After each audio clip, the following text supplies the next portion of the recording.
side of the road, change gear, not hit the car in front, and avoid pedestrians crossing at traffic lights. Consequently, she's driving very slowly. She also utterly hates driving Dad's Bentley, and always wears dark glasses when she absolutely has no option but to drive it. Her own car is in the garage being repaired for something or other. Mum doesn't like to be thought of as posh or a show-off, even though the Bentley is second-hand and a bit scratched. She'd prefer not to be noticed, and certainly not be stared at in a fancy car.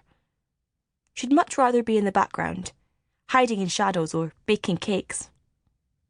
She's rather good at baking cakes, but pretty useless at cooking anything else. She also drives like she walks, a sort of uncertain bustle, hence the scratches. She's either walking or driving at full speed, or ambling along like a snail biting her lip. Other cars often sound their horns at her, which makes her even more nervous, and is sometimes a cause of more scratches. Dad doesn't much like her driving the Bentley, which he's only recently bought and is his pride and joy. Out of the car, she teeters if she wears high heels, and sometimes trips over in long dresses. She's not very coordinated, and how she passed her driving test is a matter of bewilderment to Dad. Apart from being borderline neurotic, not sure which side of the border, she is quite incredibly beautiful. Not catwalk beautiful because they put stuff from jars in their faces, but flawless beautiful, like a fairy queen in one of the cartoons I don't like. Tall, long dark hair, wide lips.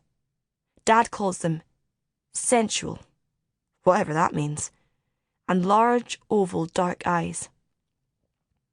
She also has a perfect figure, according to Dad, who is very proud to show her off in public, and sometimes puts a hand on her bottom to show everyone who her bottom and the rest of her is married to. It's her saving grace, her beauty. Her absolute redeeming feature, and the only reason, probably, why Dad married her. Even I can't think of any other reason. Strangely, she's quite unaware of how attractive she is, and sometimes wonders aloud why men keep staring at her. And then worries about that as well, and then checks herself in the mirror to make sure there isn't a bird poo on her head. As far as I know, she's always been kind and unfailingly faithful to Dad, always saying nice things about him, at least in public, and smiling sweetly, making men blush and stammer and their wives look uncomfortable. She's always been kind and loving to me, and always kisses me goodnight and tells me that she loves me, as if she actually means it. I adore her utterly, although she can also be a bit dim, even by my standards. Once we had guests around for an early evening drink, which is why I wasn't in bed. Someone asked what her father did for a living, and she said that he was a banker. "Oh, is he high up?" this man asked.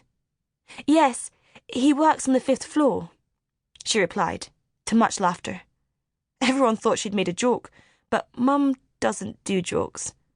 But maybe I'm being unkind. Maybe it was a joke. I can't remember either her banker father or mother. They didn't approve of Dad, and didn't go to the small registry of his marriage. They never came to visit us, and Mum only rarely visited them, usually alone. I only have one picture of Mum's parents, taken on a holiday somewhere that could have been Blackpool or Barbados, but probably Blackpool. They're standing on a beach, wearing grey cardigans, and Mum and her little sister Fran are standing below them, in their shadow. The parents, my grandparents, loom over them, trying to look happy. The children are wearing swimsuits and are also trying to look happy, but with less effort. It's an unsettling photograph, hinting at something that I can't discern but I'm too young to ask about. Was it thwarted ambition? Still only working on the 2nd floor or something more?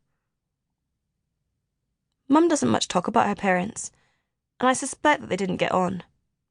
Probably because of Dad.